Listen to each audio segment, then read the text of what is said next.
रियाजमाला संगीत साधकों की डोर।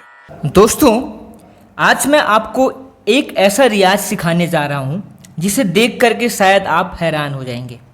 अगर मैं कह दूँ कि सिर्फ एक ही सा का अभ्यास आपकी पूरी गायकी की दिशा बदल सकता है, तो क्या आप विश्वास करेंगे? कई विद्यार्थी रोज़ 2-3 घंटे रियाज करते हैं, फिर भी सुर डगमगाते हैं, आवाज़ कांपती है और हाई नोट में परेशानी आती है। वहीं कुछ केवल 10 से 15 मिनट तक केवल सा का अभ्यास करके अपने पूरे रियाज की नींव तैयार करते हैं। तो आज के इस मास्टर क्लास में मैं आपको बताऊंगा एक ही सा के बारे में, और एक ही सा में छिपा है एक ऐसा शास्त्रीय राज जो कि बड़े बड़े गायक भी इसकी साधना रोज करते हैं। तो मेरे प्रिय साथियों, आज की कक्षा केवल एक सुर की ही नहीं है, बल्कि पूरे संगीत के नींव की कक्षा है। बहुत से विद्यार्थी पूछते हैं कि गुरुजी, क्या केवल सा गाने से फ़ायदा होगा? क्या रोज़ सा लगाना ज़रूरी है? कितनी देर तक सा का अभ्यास करें? क्या इससे सुर पक्का होगा? क्या इससे हाई नोट भी बेहतर होगा? तो आज इन सभी प्रश्नों का उत्तर आपको विस्तार से मिलेगा। याद रखिए कि जिसका सा स्थिर है उसका संगीत स्थिर है। नमस्कार दोस्तों, रियाजमाला में आप सभी का मैं एक बार फिर से हार्दिक स्वागत करता हूं। दोस्तों, एक छोटा सा आपसे निवेदन है कि अगर आप चैनल में पहली बार आए हैं तो चैनल को सब्सक्राइब करिए और बेल आइकन को भी दबाइए, ताकि कोई भी वीडियो का नोटिफिकेशन आपको मिलता रहे और आप हर वीडियो को देख पाएँ। दूसरी चीज़, आप कौन सी जगह से वीडियो को देख रहे हैं उस जगह का नाम लिखिए, मैं खुद आपको कमेंट में आकर के रिप्लाई करता हूँ। इसके बाद अगर आप हमसे कुछ प्राइवेट सीखना चाहते हैं, ज्वाइन, अगर आप हमारे चैनल के जो और ज्वाइन लेसन हैं उनको अगर आप एक्सेस करना चाहते हैं तो वो भी आप ज्वाइन कर सकते हैं, क्योंकि वहाँ पर आपको प्राइवेट क्लासेस मिलती हैं और प्री रिकॉर्डेड क्लासेस है, पहले से रिकॉर्डेड हैं वो क्लास। और इसके अलावा आपको वहाँ पर अगर PDF भी चाहिए होता है तो PDF भी अवेलेबल होता है, तो आप ज्वाइन भी वहाँ से कर सकते हैं। अब चलिए हम आते हैं अपने पॉइंट में कि सा जो है वो केवल सुर नहीं है, बल्कि आवाज़ का आधार है। सा जो है वो आवाज़ का आधार है। केवल ये जो है सुर बस नहीं है, ये आपकी आवाज़ का आधार है। भारतीय शास्त्रीय संगीत में सा जो है वो अचल स्वर माना गया है। सा यानी कि स्थिर स्वर सा को माना जाता है, और ये स्वर जो है सा और पा स्वर, ये स्वर कभी भी अपनी जगह से नहीं हिलता है। तो हर राग, हर बंदिश, हर अलंकार की शुरुआत किसी ना किसी रूप में पहले सा से जरूर जुड़ती है। तो अगर आपका सा अस्थिर है यानी कि स्थिर नहीं है तो बाकी सुर भी प्रभावित हो सकते हैं। इसलिए पहला लक्ष्य हमेशा सा को स्थिर करना होगा। एक मैं आपको रियल स्टोरी बताता हूँ कि एक नया विद्यार्थी मेरे पास आया। वह रोज़ कठिन तान सीखता था, कठिन गाने गाने की कोशिश करता था, लेकिन जब मैंने उसे केवल सा गाने को कहा तो उसका सुर जो है वो थोड़ा इधर उधर ऊपर नीचे हो रहा था, सा उसका परफेक्ट लग नहीं रहा था। मैंने अगले 15 दिनों तक उसे केवल सा का अभ्यास करने के लिए कहा। तो 16वें दिन जब उसने वही तान गाई तो पहली बार उसके सुर अधिक साफ संतुलित सुनाई दिए। तो उसने हमसे कहा कि गुरुजी, पहले मैं इमारत बना रहा था, लेकिन अब नींव बना रहा हूँ, क्योंकि पहले मेरी नींव कमज़ोर थी। तो दोस्तों, सही स्केल कैसे चुनें, अगला पॉइंट है कि सही स्केल को हम कैसे चुनें, कि सही स्केल हमारा कौन सा है। साथियों, सबसे बड़ी गलती होती है कि दूसरे के स्केल में गाना। अगर आपका आवाज़ अलग है, इसलिए आपकी नेचुरल स्केल भी अलग हो सकती है। इसके लिए आपको हारमोनियम पर अलग अलग सा को बजाना है। जिस स्केल में आपको दबाव ना लगे, बिना दबाव के आप गाएं, उसी को आप सा चुनिए। और मध्य सा से, जिसमें आप आसानी से तार सा तक, यानी कि ये बिंदी जो है ये तार सप्तक की पहचान होती है, तो मध्य सप्तक से आप तार सप्तक में अगर पहुंचते हैं उसको आप अपना स्केल बना लीजिए। कॉमन मिस्टेक बच्चे यहाँ पर करते हैं कि किसी प्रसिद्ध गायक की स्केल को कॉपी करना। हमेशा अपनी नेचुरल वॉइस के अनुसार ही स्केल को चुनना है, ये आपको ध्यान रखना है। क्योंकि जैसे हर व्यक्ति के जूते का नंबर अलग होता है, वैसे ही हर गायक की जो नेचुरल स्केल होती है वो भी अलग होती है। दूसरे का जूता पहनकर आराम नहीं मिलता है, उसी तरह दूसरे को स्केल में भी हमेशा सहजता जो है वो गायकी सहज वहाँ पर दूसरे के स्केल में नहीं होती है, इसलिए आपको अपना सही स्केल काम करना है, सही स्केल को चुनना है।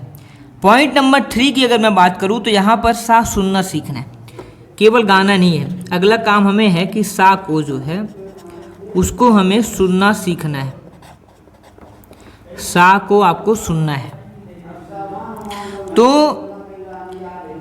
सा का मतलब है कि अधिकांश विद्यार्थी पहले गाते थे, बाद में सुनते थे। अभी भी ऐसा करते हैं कि पहले गाते हैं, बाद में सुनते हैं, लेकिन सही क्रम है कि पहले सुनो, फिर गाओ, फिर मिलाओ। पहले क्या करना है? सुनो, फिर गाओ, फिर मिलाओ। ये सही क्रम आपको रखना, सुनो, गाओ, मिलाओ। तो हारमोनियम पर पहले सा बजाइए, फिर 5 सेकंड तक रुकिए। पहले सा आपने बजाया, फिर 5 सेकंड आपको रुकना है सा बजाने के बाद। इसके बाद उसी सुर पर आप सा गाइए और रिकॉर्ड करिए, फिर आप सा को गाइए, फिर आपको उसको रिकॉर्ड करना है, फिर आपको वहाँ पर सुनना है।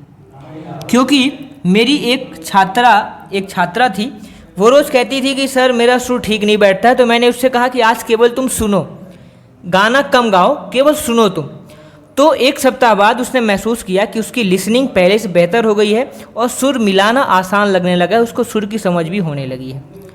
तो एक सप्ताह बाद ये रिजल्ट उसको मिला।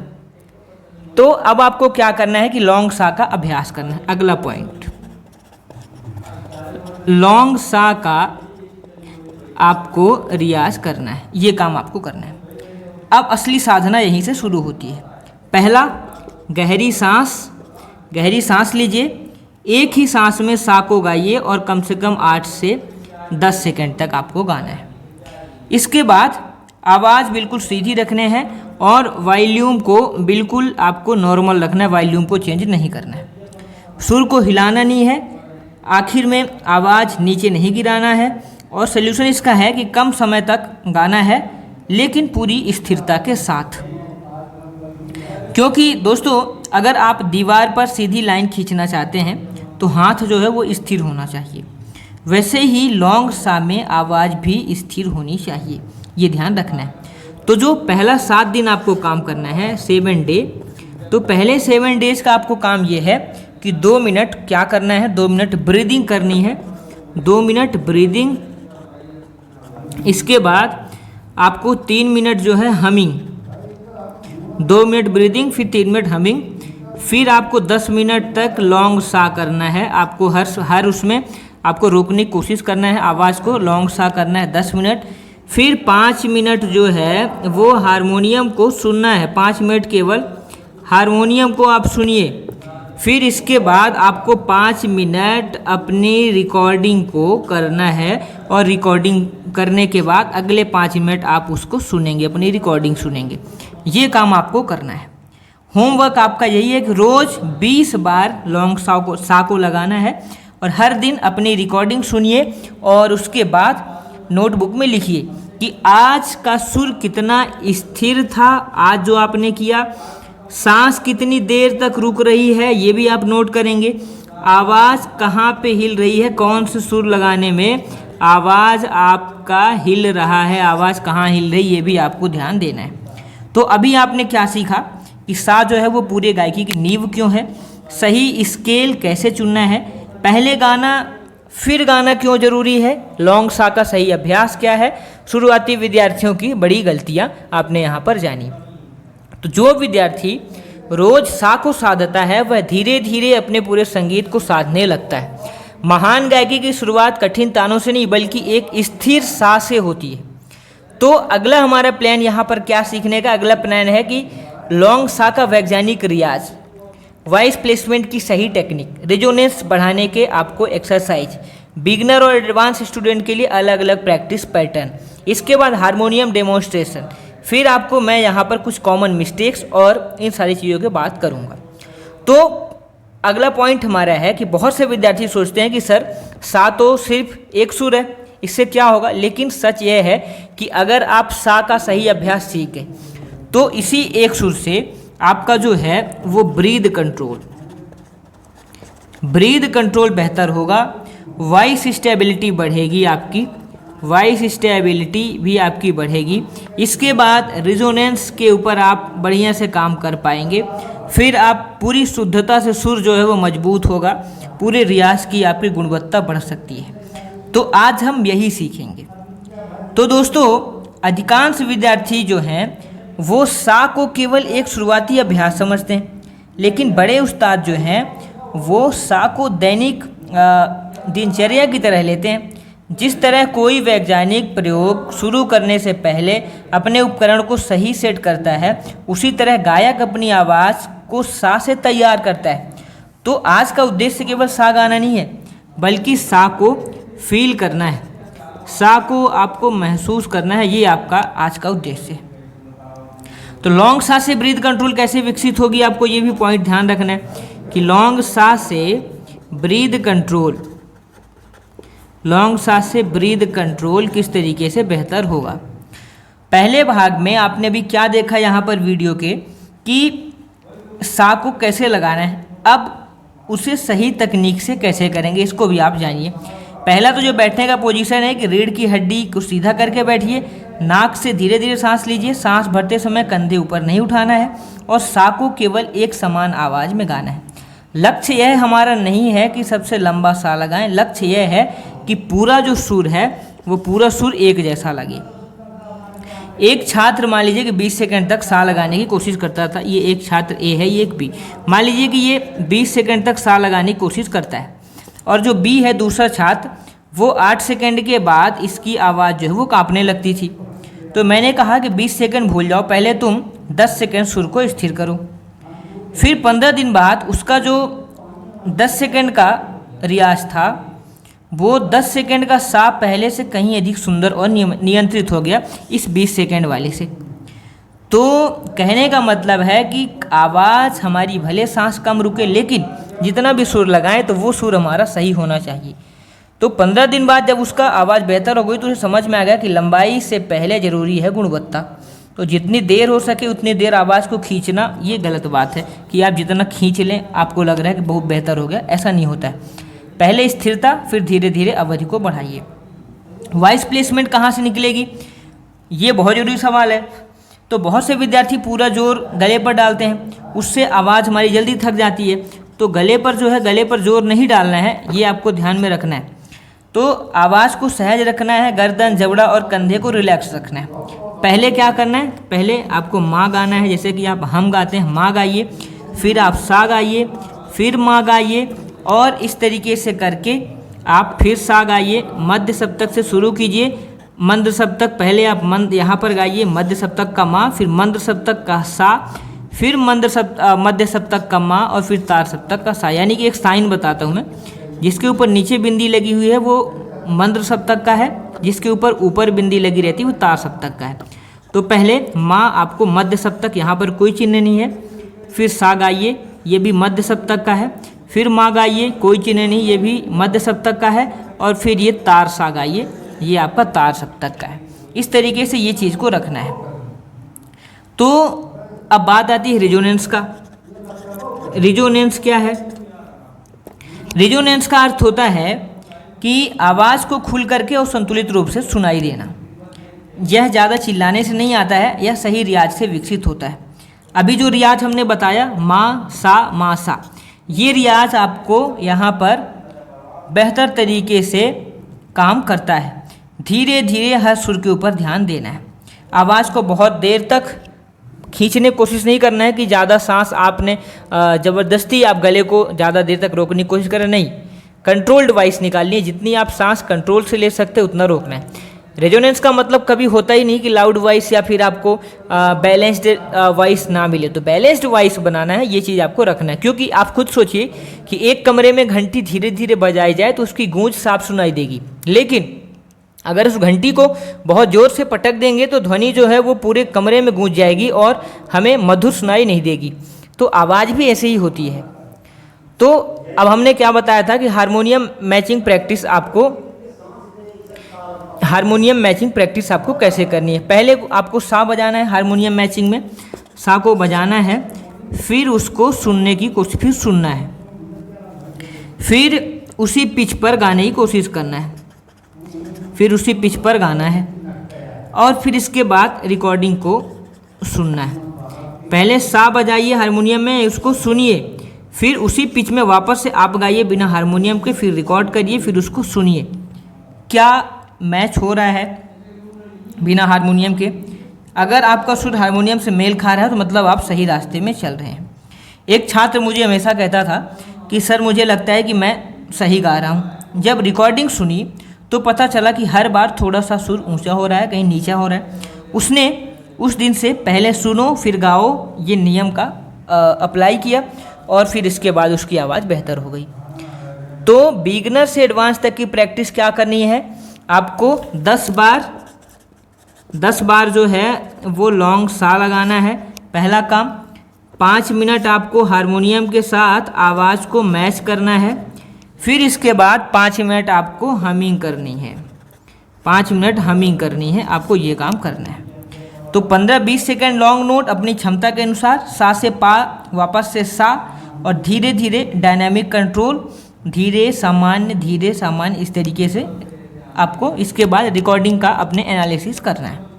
तो डेली रियाज रूटीन क्या रखना है कि 3 minute breathing, 3 minute humming, 10 minute long सा, 5 मिनट हारमोनियम मैचिंग और 5 मिनट सेल्फ रिकॉर्डिंग करनी है। अगले 7 दिन तक रोज सा को रिकॉर्ड करेंगे।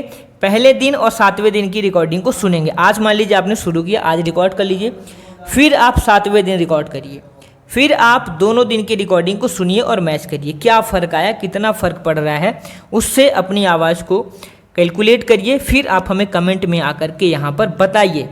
अभी आज ही सा का रियाज करिए, रियाज करने के बाद आप वीडियो के नीचे आकर के कमेंट करके बताइए कि क्या सुर स्थिर रहा, क्या सांस बेहतर हुई, क्या आवाज़ पहले से अधिक सजग लगी। तो अभी आपने क्या सीखा कि लॉन्ग सा से breath control, voice placement, resonance की शुरुआत, हारमोनियम मैचिंग और बिगनर से एडवांस तक का अलग अभ्यास। दोस्तों एक चीज़ ध्यान रखिएगा कि एक स्थिर सा केवल एक सुर नहीं होता है, बल्कि आपकी सांस आपके सुनने की क्षमता को और पूरी गायकी का आधार है। हर दिन सा को साधिए, बाकी सुर स्वयं मजबूत होते चले जाएंगे।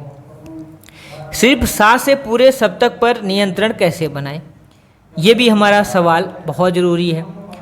तो ये सवाल जो है दोस्तों, अगर मैं आपसे एक चीज़ पूछूं कि अगर मैं आपसे कहूं कि एक ही सा आपको पूरे सप्तक का मालिक बना सकता है तो शायद आपको विश्वास ना हो, लेकिन सच्चाई यह है कि महान गायक पहले सा पर अधिकार प्राप्त करते हैं, उसके बाद बाकी सुरों पर काम करते हैं। तो आज मैं आपको एक ऐसा अभ्यास बताऊंगा जिसे मैंने अपने कई विद्यार्थियों को कराया है। इसका उद्देश्य केवल जादुई परिणाम देना नहीं है, बल्कि सुर की स्थिरता, आवाज़ की नियंत्रण और सुनने की क्षमता को व्यवस्थित करना है।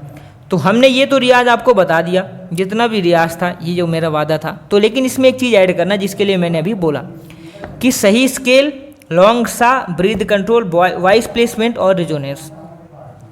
आप बहुत से विद्यार्थी क्या करते हैं कि सीधे सारे गामा पाधा निशा गाने लगते हैं, लेकिन क्या ये सही तरीका है? नहीं। पहले सा को स्थिर करें, फिर अगले सुर पर जाएं। पहला दिन केवल सारे सा, दूसरे दिन सारे गा रे सा, तीसरे दिन सारे गा मा गा रे सा, चौथे दिन सारे गा मा पा मा गा रे सा। एक एक सुर को आगे बढ़ना है। तो मेरे एक विद्यार्थी रोज पूरा सप्तक गाते थे, लेकिन सुर साफ नहीं थे। मैंने उनसे कहा कि आज केवल सारे सा करिए, यानी कि कैसे, ऐसे केवल सारे सा मैंने करने के लिए उनको बोला, सारे सा। अगले दिन सारे गा रे सा, सारे गा मा गा रे सा, सारे गा मा पा मा गा रे सा, सारे गा मा पा धा पा मा गा रे सा। इस तरीके से मैंने उनको ये करने के लिए कहा। अब उन्होंने कहा कि इतना कम, मैंने कहा कम नहीं, सही। 15 दिन बाद उनकी पिच पहले से कहीं अधिक बेहतर हो गई। तो एक सुर से दूसरे सुर तक कैसे जाएंगे, ये सबसे बड़ी गलती होती है। सुर पर कूदना सही तरीका है कि हर सुर को महसूस करना। सा से रे, पहले सा में रुकिए, महसूस करिए, फिर रे में जाइए, फिर महसूस करिए, फिर सा में आइए, जल्दबाजी नहीं। सुर बदलते समय आवाज़ हिल जाना ये गलत बात होती है। हर सुर के बीच 1 से 2 सेकंड आपको रुकना है, क्योंकि सीढ़ी चढ़ते समय क्या आप पहली सीढ़ी छोड़ करके 5वीं पर कूदते हैं? नहीं कूदते हैं ना। तो संगीत भी सीढ़ियों जैसा है, एक एक सुर पर संतुलन बना करके रखना है। पहले केवल सा से अलंकार की शुरुआत करें। पहली बार सा को केंद्र बना करके छोटा अलंकार करेंगे, जैसे कि सारे सा, सारे गा रे सा, सारे गामा गा रे सा, सारे गामा पा मा गा रे सा, सारे गामा पा धा पा मा गा रे सा, सारे गामा पा धा नी धा पा मा गा रे सा, सारे गामा पा धा नी सा, सा नी धा पा मा गा रे सा। इस तरीके से हम इस पैटर्न पर पहुँचेंगे। तो ये आपका सही तरीका है। अब ऊपर वाले सा की तरफ बढ़ेंगे तो फिर हम वही सानी सा, सानी धा नी सा, सानी धा नी धा पा धा नी सा, सानी धा पा मा पा धा नी सा। इस तरीके से हम क्रमशः एक सुर नीचे आएंगे फिर ऊपर जाएंगे। ये क्रम आपको रखना है। जोर लगा करके ऊपर से नीचे नहीं आना है, ना तो नीचे से ऊपर जाना है। वॉइस रेंज समय के साथ विकसित होती है, उसको मजबूर मत कीजिएगा कि ज़बरदस्ती आप करें। जहाँ तक आराम से गला जाए वहाँ तक करने की कोशिश करें, क्योंकि उसके पीछे कारण है। एक छात्र जो है वो रोज़ ऊंचे सुर लगाने की कोशिश करता था, आवाज़ बैठने लगी, मैंने उसे वापस से लॉन्ग सा लगाने के लिए सरल अभ्यास पर लाया। कुछ सप्ताह बाद उसकी रेंज पहले से अच्छी महसूस होने लगी, लेकिन वो टाइम उसका वेस्ट हो गया, वो रियाज चला गया। तो उसे समझ आ गया कि रेंज बनती है, खींची नहीं जाती है। तो 30 दिनों का जो चैलेंज है वहाँ पर पहले हफ्ते में लॉन्ग सा, दूसरे हफ्ते में आपको ये अलंकार जो हमने भी बताया कि सारे सा, सारे गा रे सा, सारे गामा गा रे सा, ये इस तरीके के अलंकार। फिर छोटे अलंकार कुछ करना है। फिर चौथे सप्ताह में आपको पूरा उस प्लान को फॉलो करना है। फिर सेल्फ एनालिसिस करना है। तो डेली रियाज रूटीन यही रखना है, 5 minute breathing, 5 minute humming, 10 minute long सा, 10 मिनट आप सा बेस्ड अलंकार, और इसके बाद 10 मिनट हारमोनियम मैचिंग, फिर 5 मिनट रिकॉर्डिंग करना है, सुनना है, ये काम करना है। तो 30 दिनों तक केवल ये सारी चीज़ों को करना है और नोटबुक में लिखना है और हमें कमेंट में आके बताना है। तो दोस्तों, महान गायक कठिन तानों से नहीं बल्कि एक सच्चे और स्थिर सा से पहचाने जाते हैं। यदि आपका सा मजबूत है तो पूरी गायकी की नींव मजबूत है। अगर उसी दिन आपको सा चाहिए, सा आपको लगे कि एक ही दिन में सा की साधना पूरी हो जाए, वही आपको आगे ले करके जाने से रोकेगा। तो हमें एक दिन में रिजल्ट नहीं चाहिए। तो मेरे प्रिय साथियों, मेरे प्रिय विद्यार्थियों, जो आज की ये पूरी मास्टर क्लास का पूरा संदेश ये है कि रियाज की गुणवत्ता उसकी लंबाई से कहीं अधिक महत्वपूर्ण होती है। अगर आप रोज़ 20-30 मिनट भी पूरी एकाग्रता के साथ सा का अभ्यास करेंगे तो एक समय के बाद आपकी सुनने की क्षमता, सुर की स्थिरता, आवाज़ में कंट्रोल में स्पष्ट सुधार दिखाई देने लगेगा। याद रखिए कि सा केवल पहला सुर नहीं है बल्कि पूरी संगीत यात्रा का पहला कदम है। तो अगली मास्टर क्लास में हम सीखेंगे कि एक ही अलंकार से पूरे सुर कैसे पक्के करें। तब तक के लिए नियमित रियाज करते रहिए, अपने रिकॉर्डिंग को सुनते रहिए और हर दिन सा को कल से बेहतर बनाने की कोशिश करें। आखिरी में निवेदन करूंगा कि आपने अगर पूरा वीडियो देखा है तो आप कमेंट में लिखिए कि चैलेंज एक्सेप्टेड। अगर ये चैलेंज को आप एक्सेप्ट कर रहे हैं 30 डेज के लिए तो चैलेंज एक्सेप्टेड जरूर लिखें। कमेंट में ये भी लिखें कि आप कौन सी जगह से आप वीडियो को देख करके हमारे साथ जुड़ रहे हैं। मैं खुद आके आपको रिप्लाई भी करूंगा। और ज्वाइन कर लीजिए, ज्वाइन करने से आपको बेनिफिट मिलेगा। हमारी प्राइवेट क्लासेस जो ऑलरेडी पेड क्लासेस हैं वो हमने अपलोड की हुई हैं, तो आपको वहाँ पर रिकॉर्डिंग्स देखने के लिए मिल जाएंगी। इसके अलावा आपको PDF भी अगर चाहिए तो वो भी आपको वहाँ पर अवेलेबल हो जाते हैं। मिलते हैं अगले वीडियो में, तब तक के लिए धन्यवाद। Thanks for watching. नमस्कार।